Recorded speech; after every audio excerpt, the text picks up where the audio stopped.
Welcome to winners academy. ഈ വീക്കിൽ നമ്മൾ നടത്തിയിട്ടുള്ള എക്സാമിലെ പ്രധാനപ്പെട്ട ക്വസ്റ്റ്യൻസ് നമ്മൾ ഇന്നത്തെ ക്ലാസ്സിൽ ഡിസ്കസ് ചെയ്യാണ്. അപ്പോൾ ആദ്യം ഡാറ്റ ഇന്റർപ്രിട്ടേഷനിലെ ക്വസ്റ്റ്യൻ നമുക്ക് നോക്കാം. ഡാറ്റ ഇന്റർപ്രിട്ടേഷനിൽ നമ്മൾ ഡിഫറെന്റ് ടൈപ്സ് ഓഫ് ക്വസ്റ്റ്യൻസ് കണ്ടു. ഇത് റിപ്പീറ്റഡ് ആയിട്ട് വരുന്ന ഒരു type of data interpretation question ആണ്. അപ്പൊ ആദ്യം നമുക്ക് എന്താണ് ഡാറ്റ എന്നുള്ളത് മനസ്സിലാക്കാം. The table below embodies data on the number of candidate who appeared denoted by A and past denoted by P in civil service examination from 4 cities K, L, M and N during the year 2014 to 19. In accordance with the table, answer the question.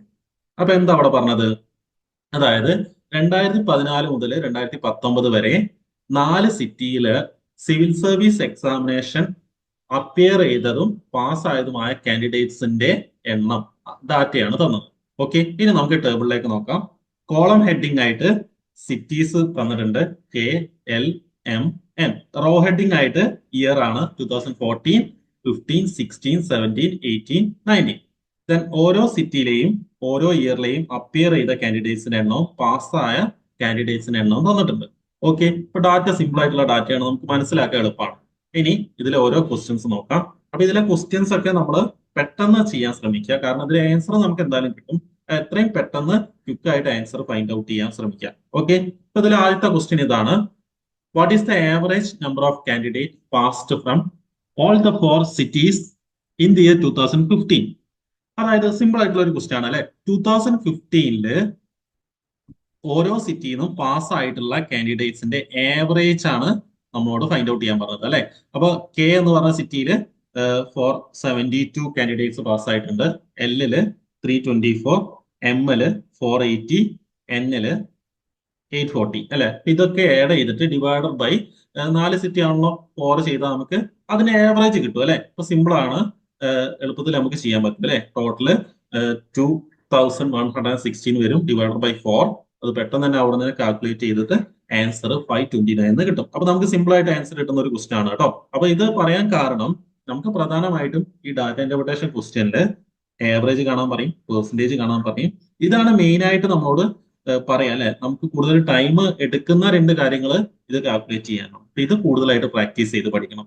Okay, ഇനി മറ്റൊരു question ആണ്. From which of the following cities the percentage of candidates passed among those appeared from examination is minimum in the year 2019? എന്താ question? 2019 ഓരോ സിറ്റിന്നും appear ചെയ്തതും pass ചെയ്തതായിട്ടുള്ള കാൻഡിഡേറ്റ്സിലെ ഏറ്റവും minimum percentage passing ഏത് സിറ്റിയിലാണെന്നാണ് identify ചെയ്യാൻ പറഞ്ഞത്. ക്ലിയർ ആണല്ലോ? എന്താ ക്വസ്റ്റ്യൻ ഇവിടെ പറഞ്ഞത്? 2019 ഏത് സിറ്റിയിലാണ് passing percentage compared to appeared ഏറ്റവും മിനിമം ആയിട്ടുള്ളത്. ഓക്കെ, അപ്പൊ ഇത് എങ്ങനെയാ കാണാം? നമുക്കിത് ഒന്നെങ്കിൽ കാൽക്കുലേറ്റ് ചെയ്ത് കാണാം അല്ലെ. ഇപ്പൊ സിറ്റി കെയില് 2019 പാസ് ആയിട്ടുള്ള കാൻഡിഡേറ്റ്സിന്റെ പെർസെന്റേജ് എങ്ങനെയാ കാണാം? 496 ആണ് പാസ് ആയത് അല്ലെ. 496 ഡിവൈഡഡ് ബൈ 850 ഇൻറ്റു 100 അല്ലെ. ഇങ്ങനെയാണല്ലോ കാണാം. ഇതിൽ ഓരോ സിറ്റിന്റെയും ഇതേപോലെ പെർസെന്റേജ് കണ്ടിട്ട് ഏറ്റവും മിനിമം പെർസെന്റേജ് ഏതാണ് ഐഡന്റിഫൈ ചെയ്യാനാണ് ക്വസ്റ്റ്യൻ പറഞ്ഞത് അല്ലെ. നമ്മൾ ഇതേപോലെ ഓരോന്നിന്റെയും പെർസെന്റേജ് കാൽക്കുലേറ്റ് ചെയ്യുന്നത് കുറച്ച് കൂടുതൽ ടൈം കൺസ്യൂം ചെയ്യുന്നതാണ്. നമുക്ക് എല്ലാതും ഒരു വഴി നോക്കാം അല്ലെ. അപ്പൊ ഇതില് ആദ്യത്തെ എടുക്കാം. കെ എന്ന് പറഞ്ഞ സിറ്റിയില് 850 കാൻഡിഡേറ്റ്സ് അപ്പിയർ ചെയ്തിട്ടുണ്ട്. അതിൽ പാസ് ആയിട്ടുള്ളത് 496 കാൻഡിഡേറ്റ്സ് ആണ്. അപ്പൊ ഇതിൽ ഏകദേശം പെർസെന്റേജ് നമ്മൾ നോക്കിയാല് ഇപ്പൊ 850യുടെ 50% എത്രയാ വരിക? 850യുടെ 50% എന്ന് പറയുന്നത് 425 ആണ് അല്ലെ. അപ്പൊ ഈ 425 കൂടുതലാണ് 496 അല്ലെ. അപ്പൊ കുറച്ച് കൂടുതലാണ് അല്ലെ. അപ്പൊ അത് അവിടെ നിൽക്കട്ടെ. ഇനി അടുത്ത നോക്കാം. എൽ എന്ന് പറഞ്ഞ സിറ്റിയില് അപ്പിയർ ചെയ്ത 2019 അപ്പിയർ ചെയ്ത കാൻഡിഡേറ്റ്സിന് 600 ആണ്, പാസ്സായത് 315 ആണ് അല്ലെ. അപ്പൊ ഇവിടെ 600ന്റെ 50% എടുത്താൽ 300 ആണ് വരിക അല്ലെ. അപ്പൊ 50%-നേക്കാളും കുറച്ച് കൂടുതൽ മാത്രമേ പാസ് ആയിട്ടുള്ളൂ അല്ലെ. അപ്പം അവിടെ പെർസെന്റേജ് കുറച്ച് കുറവാണ്. നമ്മൾ കമ്പയർഡ് ടു കെ വെച്ച് നോക്കുമ്പോൾ എല്ലില് പാസ് ആയിട്ടുള്ള കാൻഡിഡേറ്റ്സിന്റെ പെർസെന്റേജ് കുറവായിരിക്കും. ഓക്കെ, ഇതേപോലെ ഓരോന്ന് നോക്കാം. ഇനി എം എന്ന് പറഞ്ഞ സിറ്റി നോക്കൂ. എം എന്ന് പറഞ്ഞ സിറ്റിയില് അപ്പിയർ ചെയ്ത കാൻഡിഡേറ്റ്സിന്റെ എണ്ണം 740 ആണ്. അതിൽ പാസ്സായത് 464 ആണ്. അപ്പൊ ഇതിന്റെ 50% ഒന്ന് എടുത്ത് നോക്കൂ, എത്ര വരിക? 370 വരും അല്ലെ. അപ്പൊ ഈ 370 ആണ് 50%. അപ്പൊ ഈ 50%-നേക്കാൾ എത്രയോ കൂടുതലാണ് അതിൽ പാസ്സായിട്ടുള്ള കാൻഡിഡേറ്റ്സിന്റെ എണ്ണം. ഓക്കെ, ഇപ്പൊ 50%-നേക്കാൾ എത്രയോ കൂടുതലാണ് എം എന്ന് പറഞ്ഞ സിറ്റിയിൽ 2019 പാസ്സായ കാൻഡിഡേറ്റ്സ്. ഇനി അടുത്ത് നോക്കൂ, ഇത് നമുക്ക് നോക്കിയാൽ തന്നെ അറിയാം പെർസെന്റേജ് കൂടുതലായിരിക്കും അല്ലെ. അതായത് 1165 കാൻഡിഡേറ്റ്സ് അപ്പിയർ ചെയ്തു, അതിൽ 780 കാൻഡിഡേറ്റ്സ് പാസ്സായി അല്ലെ. അപ്പൊ നമുക്ക് നോക്കിയാൽ തന്നെ അറിയാം പെർസെന്റേജ് കൂടുതലാണ്. പിന്നെ അത് പ്രത്യേകിച്ച് നോക്കേണ്ട ആവശ്യമില്ല, ഇവിടെ നോക്കിയാൽ തന്നെ നമുക്ക് ആൻസർ ഫൈൻഡ് ഔട്ട് ചെയ്യാൻ പറ്റും. എൽ എന്ന് പറയുന്ന സിറ്റിയിലായിരിക്കും ഏറ്റവും minimum passing percentage in 2019. Okay, അപ്പൊ ഇങ്ങനെ നമുക്ക് ഓരോ കാൽക്കുലേഷൻ ഒന്നും ഇല്ലാതെ തന്നെ നമുക്ക് ആൻസർ ഫൈൻഡ് ഔട്ട് ചെയ്യാൻ പറ്റും. അങ്ങനത്തെ ക്വസ്റ്റ്യൻസും ഉണ്ടാവാറുണ്ട്. അപ്പൊ അതിൽ നിങ്ങൾ കാൽക്കുലേറ്റ് ചെയ്ത് ടൈം കളയും. ഓക്കെ, ക്ലിയർ ആണല്ലോ. അപ്പൊ എൽ എന്ന് പറഞ്ഞ സിറ്റിയിലാണ് കേട്ടോ കൂടുതൽ. ഇവിടെ ഞാൻ അതിന്റെ കാൽക്കുലേഷൻ കാണിച്ചിട്ടുണ്ട്. കാൽക്കുലേറ്റ് ചെയ്താൽ നമുക്ക് കുറച്ച് ടൈം എടുക്കുന്ന ആണ് ഓരോന്നിന്റെ പെർസെന്റേജ് ഒക്കെ കാണണം. ഓക്കെ, അപ്പൊ അതിന് പകരമായിട്ട് ഇങ്ങനെ നമുക്ക് നോക്കിയാൽ തന്നെ നമുക്ക് മനസ്സിലാകും. ഇപ്പൊ എൽ എന്ന് പറഞ്ഞ സിസ്റ്റിയിൽ 52.5% ആണ് passing percentage in 2019. Okay, clear ആണല്ലോ. ഓക്കെ, അപ്പം ഇനി അടുത്തൊരു ക്വസ്റ്റ്യൻ നോക്കാം. The total number of candidate who passed from city M in all 6 years together is what percentage of the total candidate who appeared from city M in all 6 years together? എന്താ question? ഇവിടെ city എമ്മില് total pass ആയിട്ടുള്ള കാൻഡിഡേറ്റ്സിന്റെ എണ്ണം, കാൻഡിഡേറ്റ്സിന്റെ percentage compare to appeared എത്രയാണെന്നാണ് identify ചെയ്യേണ്ടത്. Clear ആണല്ലോ. ഓക്കെ, അപ്പൊ ക്വസ്റ്റ്യൻ നമുക്ക് മനസ്സിലായി കഴിഞ്ഞാൽ ഇത് നമ്മൾ എന്ത് ചെയ്യണം? ടോട്ടൽ കാണണം അല്ലെ. ആദ്യം പാസ്സായ കാൻഡിഡേറ്റ്സിന്റെ ടോട്ടൽ കാണണം. എം സിറ്റിയിലാണ്. ദെൻ പാസ്സായ കാൻഡിഡേറ്റ്സിന്റെ ടോട്ടൽ കാണാം. അതേപോലെ തന്നെ അപ്പിയർ ചെയ്ത കാൻഡിഡേറ്റ്സിന്റെ ടോട്ടൽ കാണാം.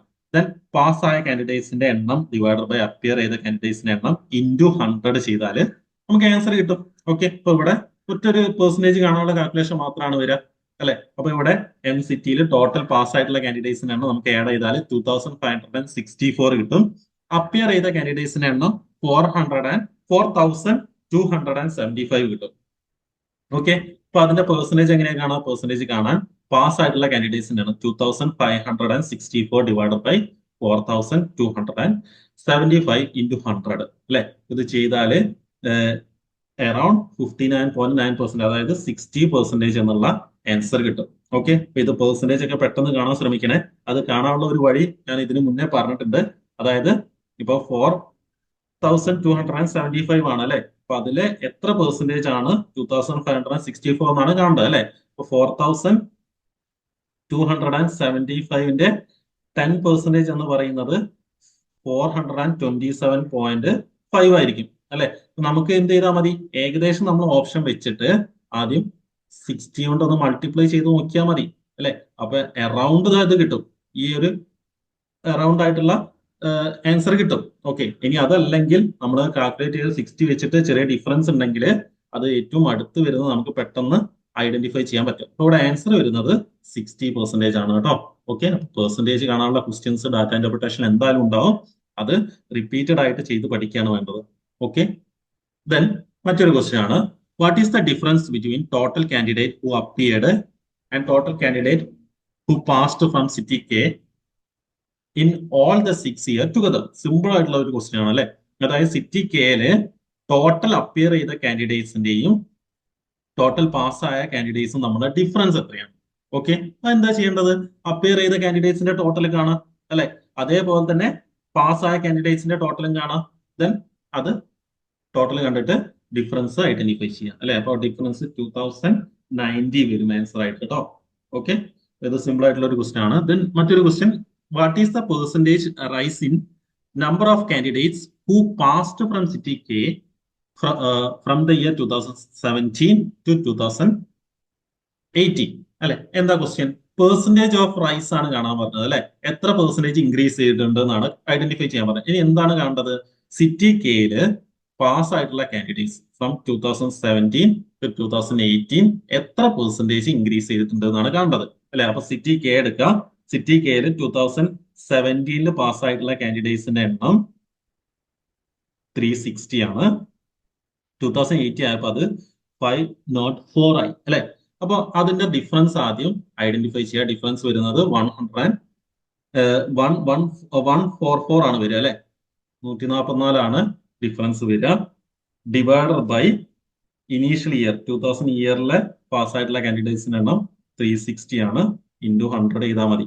ഓക്കെ, അപ്പൊ ഇതെങ്ങനെ പെട്ടെന്ന് ചെയ്യാം? നമുക്ക് ഇവിടെ 0 ഇവിടെ വെട്ടിപ്പോവാം. ഈ 36നെ നമുക്ക് 6 ഇൻറ്റു 6 എന്ന് എഴുതാം, ആണല്ലോ. ഇനി ആദ്യം 6 കൊണ്ട് ഡിവൈഡ് ചെയ്ത് പോക്കുക.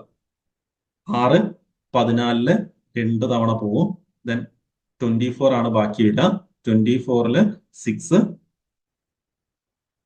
4 ആണല്ലോ. ഇനി ഈ 6 കൊണ്ട് 24നെ ഡിവൈഡ് ചെയ്താൽ 4 എന്ന് വരും. അപ്പോൾ 4 ഇൻറ്റു 10 40% ആണ് ആൻസർ ആയിട്ട് വരിക. ഓക്കെ, അപ്പോൾ ഓപ്ഷൻ 3 ആണ് കേട്ടോ ശരിയായിട്ടുള്ള ആൻസർ. ക്ലിയർ ആയല്ലോ. ഇനി നമ്മൾ ഈ അടുത്ത് നമ്മൾ കംപ്ലീറ്റ് ചെയ്തതാണ് ലോജിക്കൽ റീസണിങ്. അതിലെ ക്വസ്റ്റ്യൻസ് ഇൻക്ലൂഡ് ചെയ്തിട്ടുണ്ടായിരുന്നു. ലോജിക്കൽ റീസണിങ്ങിൽ ഒരുപാട് റിപ്പീറ്റഡ് ആയിട്ടുള്ള ക്വസ്റ്റ്യൻസ് ഉണ്ടാവും. അപ്പൊ അത് ചെയ്ത് നോക്കിയാൽ നമുക്ക് എളുപ്പത്തിൽ ആ ഏരിയയിൽ നമുക്ക് ആൻസർ ചെയ്യാൻ പറ്റും കേട്ടോ. ഓക്കെ, അപ്പൊ അതില് സ്ക്വയർ ഓഫ് ഓപ്പോസിഷനിൽ റിപ്പീറ്റഡ് ആയിട്ട് വരുന്ന ഒരു ക്വസ്റ്റ്യൻ ആണിത്. നമുക്ക് ആദ്യം ക്വസ്റ്റ്യൻ ഒന്ന് വായിച്ചു നോക്കാം. Given below are 4 proposition. 2 of them are related in such a way that they cannot be true, although they can be false. Select the code that states those 2 propositions. എന്താ അവിടെ പറഞ്ഞത്? താഴെ 4 പ്രൊപ്പോസിഷൻ വന്നിട്ടുണ്ട്. ഏതൊക്കെയാ 4 proposition? All mens are honest, no men are honest, some men are honest, some mens are not honest. അല്ലെ, നമുക്കറിയാം ഇത് all mens are honest എന്ന് പറയുന്നത് എ ടൈപ്പ് സ്റ്റേറ്റ്മെന്റ് ആണ്. No mens are honest E ആണ്. Some mens are honest I ആണ്. Some mens are not honest O ആണ്. A I O അങ്ങനെ 4 സ്റ്റേറ്റ്മെന്റ് ഉള്ള 4 ഫോം ഓഫ് കാറ്റഗറിക്കൽ പ്രൊപ്പോസിഷൻ ആണുള്ളതെന്ന് നമ്മൾ പഠിച്ചാണ്. ഓക്കെ, അപ്പൊ ഇവിടെ എന്താ ക്വസ്റ്റ്യൻ? 4 പ്രൊപ്പോസിഷൻ തന്നിട്ടുണ്ട്. അതില് 2 പ്രൊപ്പോസിഷൻ റിലേറ്റ് ചെയ്തത് എങ്ങനെയാണ്? They cannot be true. അത് 2 സ്റ്റേറ്റ്മെന്റ് ആണ്. ആ 2 സ്റ്റേറ്റ്മെന്റും ഒരുമിച്ച് ശരിയാവില്ല. But they can be false. അത് ഫാൾസ് ആവും. അപ്പൊ നമ്മള് സ്ക്വയർ ഓഫ് ഓപ്പോസിഷൻ പറഞ്ഞപ്പോ 4 റിലേഷൻഷിപ്പ് പറഞ്ഞിട്ടുണ്ടായിരുന്നു. Contrary, sub contrary, contradictory, subaltern. ഇത് 4ഉം എങ്ങനെയാണ് റിലേറ്റ് ചെയ്തതെന്ന് നമ്മൾ സ്പെസിഫൈ ചെയ്ത് അവിടെ പറഞ്ഞിട്ടുണ്ട് അല്ലെ. അപ്പൊ അതിൽ നമ്മൾ പറഞ്ഞിട്ടുണ്ട് ഏതൊക്കെയാണ് കനോട്ട് ബി ട്രൂ ആയിട്ട് വരുന്നത്, ക്യാൻ ബി ഫാൾസ് ആയിട്ട് വരുന്നത്. അപ്പൊ നമ്മൾ പറഞ്ഞിട്ടുണ്ട്. അപ്പൊ അതിന്റെ ബേസിലാണ് ഇത് ആൻസർ ചെയ്യുന്നത്. അപ്പൊ ആ ഒരു കോൺസെപ്റ്റ് അറിഞ്ഞാൽ നമുക്ക് എളുപ്പത്തിൽ സ്കോർ ചെയ്യാൻ പറ്റും. ഇവിടെ നമ്മൾ അതിന്റെ റിലേഷൻ ഞാൻ ഇവിടെ കാണിക്കുന്നുണ്ട്. അതായത് കോൺട്രറി റിലേഷൻ എന്ന് പറയുന്നത് എയും ഇയും തമ്മിലാണ്. ഈ ഒരു സ്ക്വയർ ഓഫ് ഓപ്പോസിഷൻ ആ ഒരു ഡയഗ്രം ഓർമ്മ ഉണ്ടല്ലോ.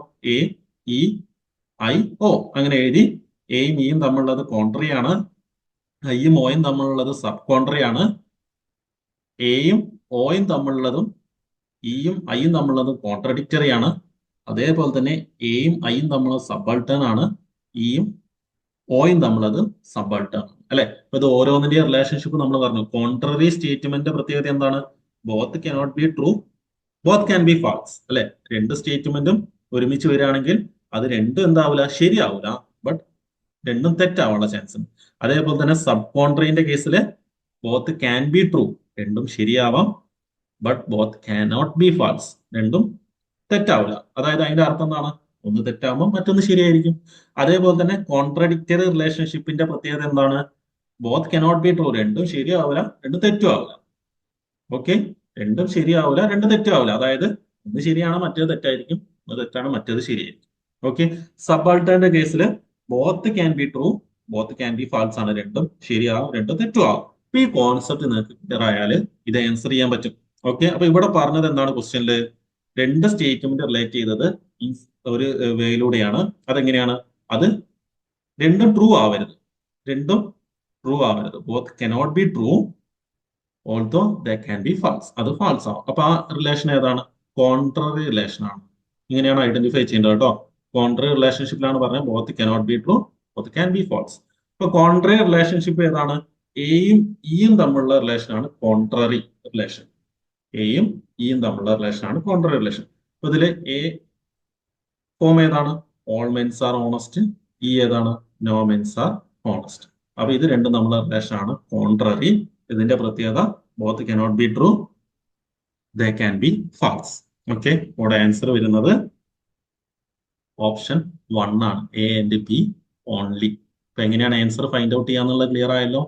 ഓക്കെ, അപ്പൊ ഇത് പ്രാക്ടീസ് ചെയ്ത് പഠിക്കേണ്ട കാര്യമാണ്. ഇനി നമ്മൾ ഇന്ത്യൻ ലോജിക്കില് റിപ്പീറ്റഡ് ആയിട്ട് ഇപ്പൊ ചോദിക്കുന്ന ഒരു ഭാഗമാണ് ഫാലസി, ഹേതുവാഭാസ് എന്നൊക്കെ നമ്മൾ പറയും. ഓക്കെ, അപ്പം അതില് വരുന്ന ഒരു ക്വസ്റ്റ്യൻ ആണ് the fallacy hetvabhasa produced in the conclusion due to repudiation of sadhya by hetu is known as savyabhichara, viruddha, sat, പ്രതിപക്ഷ, അസിദ്ധ. ഓക്കെ, നമ്മള് പ്രധാനമായിട്ടും കുറച്ച് ടൈപ്പ് ഓഫ് ഹേതുവാഭാസ് അഥവാ ഇന്ത്യൻ ലോജിക്കിലെ ഫാലസി പഠിച്ചിട്ടുണ്ടായിരുന്നു. സവ്യാഭിചാരം ഉണ്ട്, വിരുദ്ധ ഉണ്ട്, സത്, പ്രതിപക്ഷ ഉണ്ട്, അസിദ്ധ ഉണ്ട്, ബദ്ധിത ഉണ്ട്. ഓക്കെ, ഈ ഹേതുവാഭാസ് നിർബന്ധമായിട്ട് നിങ്ങൾ പഠിച്ചിട്ടുണ്ടാവണം, റിപ്പീറ്റഡ് ആണ് കേട്ടോ. അപ്പൊ ഇവിടെ എന്താ ക്വസ്റ്റ്യൻ, ഇതില് ഏത് ടൈപ്പ് ഹേതുവാഭാസ് ആണ് ആ തന്നത് എന്നാണ് ഐഡന്റിഫൈ ചെയ്യാൻ പറഞ്ഞത് അല്ലെ. ഇവിടെ എന്താ പറഞ്ഞത്, produced in the conclusion due to repudiation of sadhya by hetu. അതായത് റിപ്പീഡിയേഷൻ എന്നുള്ള ടേമിന്റെ മീനിങ് കോൺട്രഡിക്ടറി ആണ് കേട്ടോ. അപ്പം സാധ്യയും ഹേതും കോൺട്രഡിക്ടറി ആവുന്ന സമയത്ത് കൺക്ലൂഷനിൽ ഫാലസി ഉണ്ടായി, അതായത് കൺക്ലൂഷനിൽ തെറ്റുണ്ടാവും. ഓക്കെ, അത് ഏത് ടൈപ്പ് ഓഫ് ഹേതുവാഭാസമാണ്. അപ്പം ഈ റിപ്പീഡിയേഷൻ എന്നുള്ള വേർഡിന്റെ മീനിങ് കോൺട്രഡിക്ടറി ആണ്. സാധ്യയും ഹേതു എന്താന്നുള്ളത് നമ്മൾ പറഞ്ഞിട്ടുണ്ട് അല്ലെ. ഹേതു എന്ന് പറയുന്നത് കാരണം, റീസൺ, അല്ലെങ്കിൽ നമ്മൾ മിഡിൽ ടേം എന്നൊക്കെ പറയും. സാധ്യ എന്ന് പറയുന്നത് എന്താണ്, മേജർ ടേം ആണ് അല്ലെ. മേജർ ടേം ആണ് സാധ്യ. നമ്മൾ ആ ഒരു എക്സാമ്പിൾ ഓർമ്മ ഉണ്ടല്ലോ, അതായത് മലമുകളിൽ നമ്മൾ സ്മോക്ക് കണ്ടു, so there is fire in the hill. അവിടെ ഫയർ ആണ് എന്ത്, സാധ്യ. ഹേതു എന്താണ്, സ്മോക്ക് ആണ് ഹേതു, കാരണം അല്ലെ. അപ്പൊ ഈ ഹേതുവും സാധ്യയും റിപ്പഡിയേഷൻ ആവുക അല്ലെങ്കിൽ കോൺട്രഡിക്ടറി ആയിട്ട് മാറുക, അത് ഏത് ടൈപ്പ് ഓഫ് ഫാലസി അല്ലെങ്കിൽ ഹേതുവാഭാസം ആണെന്ന് വെച്ചാൽ വിരുദ്ധമാണ് കേട്ടോ. ഓക്കെ, അപ്പൊ അത് നിർബന്ധമായിട്ടും പഠിച്ചിരിക്കണേ. നിങ്ങൾക്ക് ക്ലിയർ ആവുന്നത് വരെ നിങ്ങൾ അത് മനസ്സിലാക്കണം. ഓക്കെ, അപ്പൊ ഇവിടെ ഹേതുവാഭാസം ഏതാണ് വരുന്നത്, വിരുദ്ധമാണ് അല്ലെ. വിരുദ്ധ ഫാലസിയുടെ ഇമ്പോർട്ടന്റ് ആയിട്ടുള്ള കോൺസെപ്റ്റ് നിങ്ങൾ അറിഞ്ഞിരിക്കുക. Indian logic fallacy hetvabhasa occurs when there is an error in reasoning with the hetu used to establish സാധ്യ. ഓക്കെ, അപ്പൊ അവിടെ എറർ ഉണ്ടാവുക അല്ലെ, റീസണും സാധ്യയും തമ്മിൽ കോൺട്രഡിക്ടറി ആയിട്ട് മാറുക, അതാണ് വിരുദ്ധ ഫാലസി. Okay, clear ആവുന്നുണ്ടല്ലോ. ഇനി മറ്റൊരു ക്വസ്റ്റ്യൻ ആണ്, to infer rain in the past by receiving muddy water in the pond is purvavat anumana, sheshavat anumana, both purvavat anumana and sheshavat anumana comparison. Okay, ഇപ്പൊ നമ്മള് കൈൻഡ്സ് ഓഫ് അനുമാനം കണ്ടിട്ടുണ്ടായിരുന്നു അല്ലെ. അപ്പൊ അതിൽ ഒരു ടൈപ്പ് ഓഫ് ക്ലാസിഫിക്കേഷൻ ആണ് പൂർവാവത് അനുമാന, ശേഷാവത് അനുമാന, സമന്വതോ ദൃഷ്ട. ഇങ്ങനെ 3 ടൈപ്പ് നമ്മൾ പറഞ്ഞിട്ടുണ്ടായിരുന്നു അല്ലെ. അപ്പൊ അതെന്താന്ന് നമ്മൾ പറഞ്ഞിട്ടുണ്ട്. കോസ് ആൻഡ് എഫക്റ്റിന്റെ ബേസിൽ അനുമാനയെ 3ആയിട്ട് ക്ലാസ് ചെയ്യുന്നുണ്ട്, പൂർവാവത്, ശേഷാവത്, സമന്വതോ ദൃഷ്ട. അപ്പൊ ഇതിൽ എന്താ പറഞ്ഞത്, to infer a rain in the past by receiving muddy water in the pond. നമ്മളെ പോണ്ടില് ചളിവെള്ളം കണ്ടപ്പോൾ, മഡി വാട്ടർ കണ്ടപ്പോൾ നമ്മൾ മനസ്സിലാക്കി രാത്രി മഴ പെയ്തിട്ടുണ്ട് അല്ലെങ്കിൽ മുന്നേ മഴ പെയ്തിട്ടുണ്ട്. ഓക്കെ, അപ്പൊ അത് ഏത് ടൈപ്പ് ഓഫ് അനുമാനയാണ്, അത് ശേഷാവതാണ് കേട്ടോ. ഓക്കെ, എന്തുകൊണ്ട് അങ്ങനെ പറയാൻ കാരണം, ശേഷാവതാന്ന് പറയാൻ കാരണം എന്താണ്, when we infer an unperceived causes from a perceived effect we have ശേഷാവത് അനുമാന അല്ലെ ശേഷാവത് ഇൻഫറൻസ്. അതായത് നമ്മൾ ഒരു പെർസീവ്ഡ് എഫക്റ്റിൽ നിന്നും അൺപെർസീവ്ഡ് ആയിട്ടുള്ള ഒരു കോസ് നമ്മൾ ഇൻഫർ ചെയ്യണം. അതായത് ഇപ്പൊ പോണ്ടില് മഡി വാട്ടർ കണ്ടപ്പോൾ നമ്മൾ എന്ത് ചെയ്തു, അതൊരു എഫക്റ്റ് ആണ് അല്ലെ, പെർസീവ്ഡ് എഫക്റ്റ് ആണ്, നമുക്ക് മനസ്സിലായിട്ടുള്ള എഫക്റ്റ് ആണ്. നമ്മൾ അതിന്റെ ബേസിൽ നമ്മൾ ഇൻഫർ ചെയ്തു മഴ പെയ്തിട്ടുണ്ട് ഇതിനു മുന്നേ അല്ലെ. അപ്പൊ അതൊരു അൺപെർസീവ്ഡ് ആയിട്ടുള്ള കോസ് ആണ് നമ്മൾ ഇൻഫർ ചെയ്തത് അല്ലെ, അനുമാനിച്ചത്. അതാണ് ശേഷാവത്. അപ്പൊ എന്തായിരുന്നു പൂർവാവത് അനുമാനം, ഇതിന് നേരെ ഓപ്പോസിറ്റ് ആണ്. when we infer an unperceived effect from a perceived cause, നമുക്കറിയാവുന്ന ഒരു പെർസീവ്ഡ് കോസിൽ നിന്നും നമ്മൾ അൺപെർസീവ്ഡ് ആയിട്ടുള്ള ഒരു എഫക്റ്റ് നമ്മൾ ഇൻഫർ ചെയ്യും. എക്സാമ്പിൾ ആയിട്ട് പറയുകയാണെങ്കിൽ, രാവിലെ എണീറ്റപ്പോ ആകാശത്ത് കാർമേഘം കണ്ടു. ഞാൻ പറയാണ് ഫ്യൂച്ചറിൽ മഴ പെയ്യാൻ ചാൻസ് ഉണ്ട്, അല്ലെങ്കിൽ കുറച്ച് കഴിഞ്ഞിട്ട് മഴ പെയ്യാനുള്ള ചാൻസ് ഉണ്ട്. അതെന്താണ്, അത് പൂർവാവതാണ് അല്ലെ. ഞാൻ കോസിന്റെ ബേസിൽ, ആ കാർമേഘം കണ്ടതിന്റെ ബേസിൽ ഞാൻ അതിന്റെ എഫക്റ്റ് ഇൻഫർ ചെയ്യുന്നു, അത് പൂർവാവതാണ്.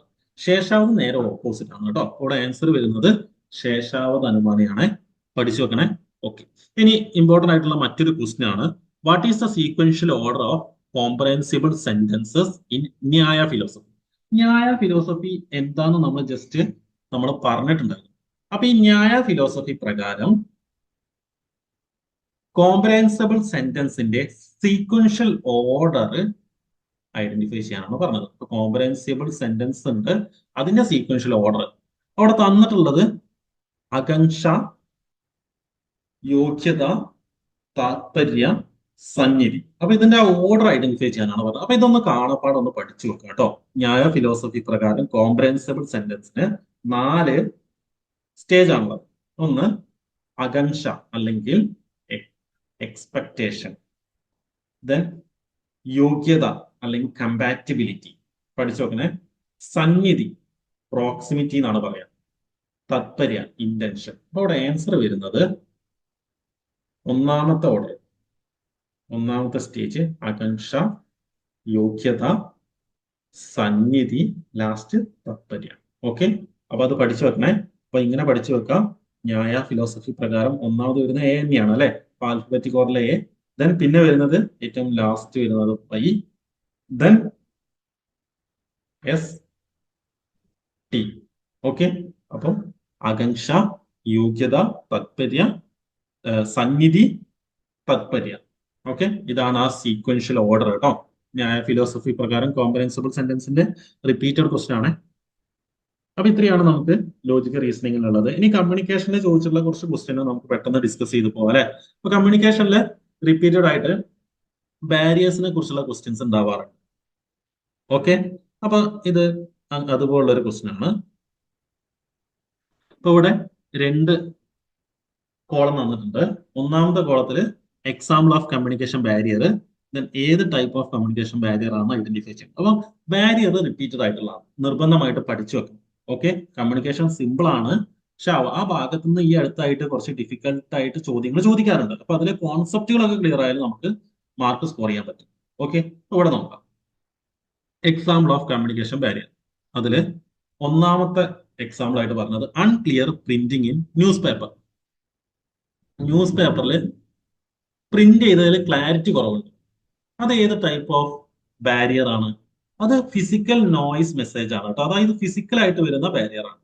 അപ്പൊ A3 ആണ്. ഓക്കെ, ഇപ്പൊ A3 ആവുന്നു. മൂന്നാമത്തെ ഓപ്ഷൻ ആണ് വരിക. ഇനി ബി നോക്കൂ, ഡിഫറെന്റ് അണ്ടർസ്റ്റാൻഡിങ് ഓഫ് ദ, അല്ലെ, നമ്മള് അയച്ച മെസ്സേജ് വേറെ രീതിയിൽ അയാൾ മനസ്സിലാക്കാം. ഓക്കെ, അതെന്താണ്? അത് സെമാന്റിക് നോയിസ് ഗ്രൂപ്പ്സ് എന്നാണ് അതിന് പറയാം. ആ ബാരിയർ സെമാന്റിക് നോയിസ് അല്ലെങ്കിൽ സെമാന്റിക് നോയിസ് ഗ്രൂപ്പ്സ് എന്നാണ് പറയാം. ഓക്കെ, ഇനി C, passive audience reception of the. Audience passive ആണ്, ആക്റ്റീവ് അല്ല. അതെന്താണ്? അത് സൈക്കോളജിക്കൽ നോയിസ് ആണ്. Okay, then prejudice against certain, prejudice ആയിട്ടിരിക്കാൻ ആളുകൾ അല്ലെ, അതെന്താണ്? കൾച്ചറൽ സ്റ്റീരിയോ ടൈപ്പിംഗ് മെസ്സേജ് ആണ്. ഓക്കെ, അപ്പൊ ഇത് റിപ്പീറ്റഡ് ആയിട്ടുള്ളതാണ് കേട്ടോ ബാരിയർ. നിർബന്ധമായിട്ട് പഠിച്ചിരിക്കണേ. ഓക്കെ, ഇനി മറ്റൊരു ക്വസ്റ്റ്യൻ ആണ്. വേർട്ടിക്കൽ കമ്മ്യൂണിക്കേഷനും വേവ് പോയിന്റും ഇൻട്രാപേഴ്സണൽ കമ്മ്യൂണിക്കേഷനും ഇന്റർപേഴ്സണൽ കമ്മ്യൂണിക്കേഷനും ഗ്രൂപ്പ് കമ്മ്യൂണിക്കേഷനും ഒക്കെ ഇമ്പോർട്ടൻ്റ് ആണ്. അത് എന്താണെന്ന് മനസ്സിലാക്കിയോ? സിമ്പിൾ ആണ് അല്ലെ. അപ്പൊ ഇവിടെ നമുക്ക് ഇതേപോലെ തന്നെ മാച്ച് ദ ഫോളോയിങ് ക്വസ്റ്റ്യൻ ആണ്. ഒന്നാമത്തെ ലിസ്റ്റിൽ കുറച്ച് കോൺസെപ്റ്റുകൾ തന്നിട്ടുണ്ട്, രണ്ടാമത്തെ കുറച്ച് കമ്മ്യൂണിക്കേഷൻ ടൈപ്പ് തന്നിട്ടുണ്ട്. ഓക്കെ, അതിൽ ഒന്നാമത്തെ ലിസ്റ്റിൽ prayer in silence, teacher talking to student outside the class room, the CEO of company issues a circular to his subordinate, rumours, mongering among employees of an organisation. Okay, അപ്പൊ ഇത് ഏതൊക്കെയാണ് identify ചെയ്യണം? Simple ആണ് അല്ലെ. അതായത് നമുക്ക് അറിയുന്ന കാര്യങ്ങൾ ആദ്യം ഒന്ന് നമുക്ക് മാച്ച് ചെയ്യാം അല്ലെ. The CEO of company issues circulars to his candidates അല്ലെ. CEO കാൻഡിഡേറ്റ്സ് സബോർഡിനേറ്റ്സിന് സർക്കുലർ ഇഷ്യൂ ചെയ്യുന്നു. അത് ഏതാണ്? അത് വേർട്ടിക്കൽ കമ്മ്യൂണിക്കേഷൻ ആണ് കേട്ടോ. ഓക്കെ, അതായത് നമ്മളൊരു പ്രൊഫഷണൽ കമ്മ്യൂണിക്കേഷൻ എന്നൊക്കെ പറയുന്നത് അധികം വേർട്ടിക്കൽ കമ്മ്യൂണിക്കേഷൻ ആയി. ഓക്കെ, അപ്പൊ അതൊരു വേർട്ടിക്കൽ കമ്മ്യൂണിക്കേഷൻ ആണ്. ദെൻ ഫോർമൽ കമ്മ്യൂണിക്കേഷൻ ആണ് വേർട്ടിക്കൽ കമ്മ്യൂണിക്കേഷൻ കേട്ടോ. ദെൻ അടുത്ത നോക്കൂ, റൂമേഴ്സ് ഒക്കെ എന്താണ്? റൂമേഴ്സ് ഒക്കെ ഗ്രേപ്പ് വൈൻ ആണ്. ഓക്കെ, അതായത് ഇൻഫോർമൽ കമ്മ്യൂണിക്കേഷന്റെ പറയുന്ന മറ്റൊരു പേരാണ് ഗ്രേപ്പ് വൈൻ. അതായത് നമ്മൾ മുന്തിരിപ്പള്ളികൾ പടർന്നു പോകുന്ന പോലെ പോവാ. ഓക്കെ, അതെന്താണ്? റൂമേഴ്സ് ആണ് കേട്ടോ. ഇൻഫോർമൽ കമ്മ്യൂണിക്കേഷൻ ആണ്. അപ്പൊ ഡി വരുന്നത് 3 ആണ്.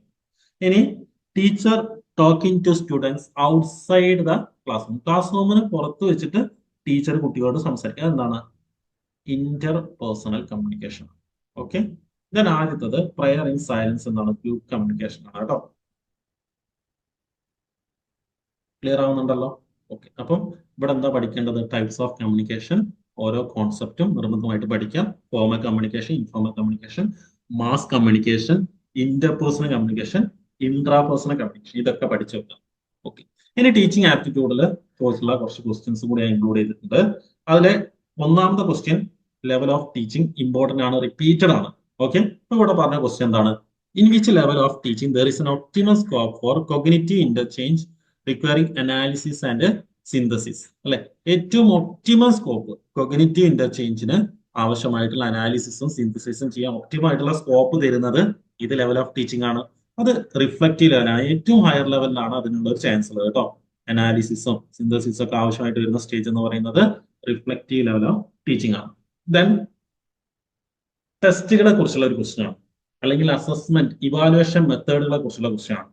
ഓക്കെ, അപ്പൊ അതില് മാച്ച് ദ ഫോളോയിങ് ആണ്. ആദ്യത്തെ കോളത്തില് അസസ്മെന്റ് ആൻഡ് ടെസ്റ്റ് ഇന്റർപ്രിട്ടേഷൻ മെത്തേഡുകൾ തന്നിട്ടുണ്ട്, അസസ്മെന്റ് മെത്തേഡുകൾ തന്നിട്ടുണ്ട്. അതിന്റെ ഡിസ്ക്രിപ്ഷൻ ആണ് അടുത്ത കോളത്തിൽ തന്നത്. അസസ്മെന്റ് മെത്തേഡുകളിൽ ഒന്നാമത് ഫോർമാറ്റീവ് അസസ്മെന്റ്, രണ്ടാമത് summative assessment, C non referenced testing, D criteria referenced testing. അപ്പൊ ടെസ്റ്റിംഗ് ഇമ്പോർട്ടന്റ് ആണ്, അല്ലെങ്കിൽ അസസ്മെന്റ് അല്ലെങ്കിൽ ഇവാലുവേഷൻ മെത്തേഡുകൾ നിർബന്ധമായിട്ട് പഠിച്ചിരിക്കണം. ഓക്കെ, അപ്പൊ ഇതില് ആദ്യം ഫോർമാറ്റീവ് അസസ്മെന്റിന്റെ ഡിസ്ക്രിപ്ഷൻ എന്താ നോക്കാം. ഓക്കെ, ഫോർമാറ്റീവ് അസസ്മെന്റ് എന്താണ്?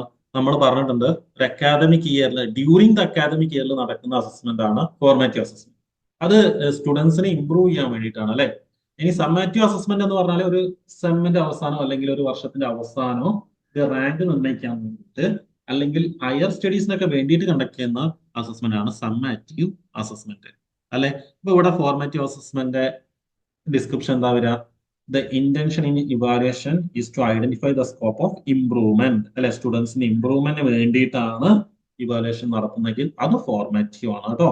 അപ്പൊ എ എന്ന് പറയുന്നത് 3 ആണ് ആൻസർ ആയിട്ട് വരുന്നത്.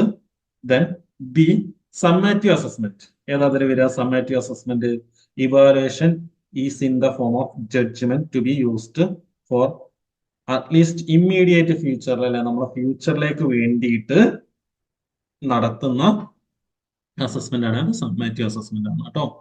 ഓക്കെ, then അടുത്തത് നോൺ റെഫറൻസ്ഡ് ടെസ്റ്റിംഗ്.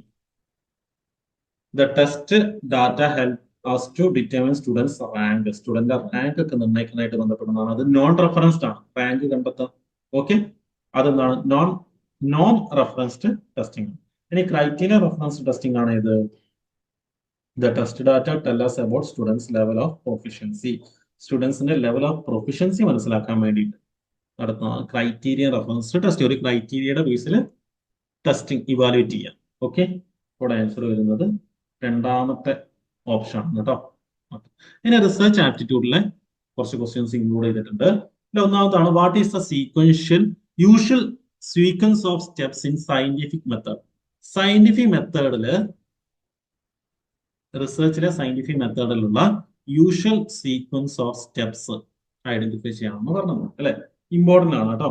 അതായത് നമ്മൾ റിസർച്ചിലെ സ്റ്റെപ്സ് പറഞ്ഞിട്ടുണ്ട്, ഒരുപാട് ചോദ്യങ്ങൾ ആ ഭാഗത്തുനിന്ന് ചോദിക്കാറുണ്ട്. അപ്പൊ അതിൽ ഉള്ള ഒരു ടൈപ്പ് ഓഫ് ക്വസ്റ്റ്യൻ ആണിത്. അപ്പൊ അതില് നമ്മളോട് ഓർഡർ ചെയ്യാനാണ് പറഞ്ഞത്, സീക്വൻഷ്യൽ ഓർഡറിലാക്കാനാണ് പറഞ്ഞത്. അതിൽ ഒന്നാമത്തെ option hypothesis making by identifying the variables. രണ്ടാമത് felt need which is creating the problem. C identifying the difficulty and problem statement formulation. D data analysis and interpretation. Collection of data using appropriate research tools അല്ലെ. ഇത്രയാണ് നമ്മളോട് പറഞ്ഞത്. ഇത് order ആക്കാനാണ് പറഞ്ഞത് അല്ലെ. അതില് data interpretation ഒന്നും ആദ്യം വരില്ല, ഡാറ്റ അനാലിസിസ് ആൻഡ് ഇന്റർപ്രിട്ടേഷൻ ഒന്നും ആദ്യം വരില്ല, നമുക്കറിയാം അല്ലെ. കളക്ഷൻ ഓഫ് ഡാറ്റ വരില്ല അല്ലെ. അപ്പൊ അതില് ഏറ്റവും ആദ്യം വരുന്ന ഏതാണ്? Hypothesis test. എന്തായാലും നമുക്ക് ഫസ്റ്റ് വരില്ല എന്ന് നമുക്ക് ഉറപ്പിക്കാം അല്ലെ. അപ്പൊ ഫസ്റ്റ് വരുന്ന ഏതായിരിക്കും? ഫസ്റ്റ് വരുന്നത് ബി ആണ്, felt need which is creating the problem. അതാണ് ഒന്നാമത്തെ സ്റ്റെപ്പ് ആയിട്ട് വരിക. രണ്ടാമത്തെ സ്റ്റെപ്പ് എന്താണ്? Identify the difficulty and problem statement formulation. മൂന്നാമതാണ് ഹൈപ്പോതിസിസ് ടെസ്റ്റിംഗ് ആയിട്ട് വരിക. നാലാമത്തത് ആണ് വരിക അല്ലെ, അതായത് ഡാറ്റ കളക്ഷൻ ആണ് വരിക. ദെൻ ലാസ്റ്റ് ആണ് ഡാറ്റ അനാലിസിസ് ആൻഡ് ഇന്റർപ്രിട്ടേഷൻ. അപ്പൊ ആൻസർ വരുന്നത് BCAED ആണ് വരിക. ഓക്കെ, അപ്പൊ സ്റ്റെപ്സ് ഓഫ് റിസർച്ച് നിർബന്ധമായിട്ട് പഠിച്ചിരിക്കുക കേട്ടോ. ഇനി മറ്റൊരു ക്വസ്റ്റ്യൻ ആണ്, the research method which focus on establishing causal relationship which control among variables independent, moderator and dependent is called. ഏത് ടൈപ്പ് ഓഫ് റിസർച്ച് മെത്തേഡ് ആണ് ഐഡന്റിഫൈ ചെയ്യുന്നത്? എക്സ്പോസ്റ്റ് ഫാക്ടർ മെത്തേഡ് ആണോ, survey method ആണോ, കേസ് സ്റ്റഡി മെത്തേഡ് ആണോ, experimental method ആണോ? അപ്പൊ ഇവിടെ വേരിയബിൾസിനെ control ചെയ്യുന്നതായിട്ട് ബന്ധപ്പെടുന്ന ഏതാണ്? എക്സ്പെരിമെന്റൽ മെത്തേഡ് ആണ്. വേരിയബിൾസിനെ കൺട്രോൾ ചെയ്ത് റിസർച്ച് കണ്ടക്ട് ചെയ്യുന്നത് എക്സ്പെരിമെന്റൽ മെത്തേഡ് ആണ്. ഓക്കെ, അപ്പൊ ഇത്രയാണ് നമ്മൾ ഇമ്പോർട്ടന്റ് ആയിട്ടുള്ള ക്വസ്റ്റ്യൻസ് ഇൻക്ലൂഡ് ചെയ്തിട്ടുള്ളത്. അപ്പൊ ഇനി പ്രീവിയസ് ഇയർ ക്വസ്റ്റ്യൻസ് നമ്മൾ റെഗുലർ ആയിട്ട് പ്രാക്ടീസ് ചെയ്യണം, എന്നാലാണ് നമുക്ക് ഇമ്പ്രൂവ്മെന്റ് ഉണ്ടാവുക. നമ്മൾ പഠിച്ച കാര്യങ്ങൾ നമുക്ക് മനസ്സിലായിട്ടുണ്ടോ എന്നുള്ളത് മനസ്സിലാക്കി നമ്മൾ ഈ പ്രീവിയസ് ഇയർ ക്വസ്റ്റ്യൻസ് ചെയ്യുന്നതിലൂടെയാണ് നമുക്ക് കൂടുതലായിട്ടുള്ള നല്ല നല്ല ക്വസ്റ്റ്യൻസ് നമുക്ക് അടുത്ത എക്സാമിലൊക്കെ ഇൻക്ലൂഡ് ചെയ്യാം. Okay, thank you.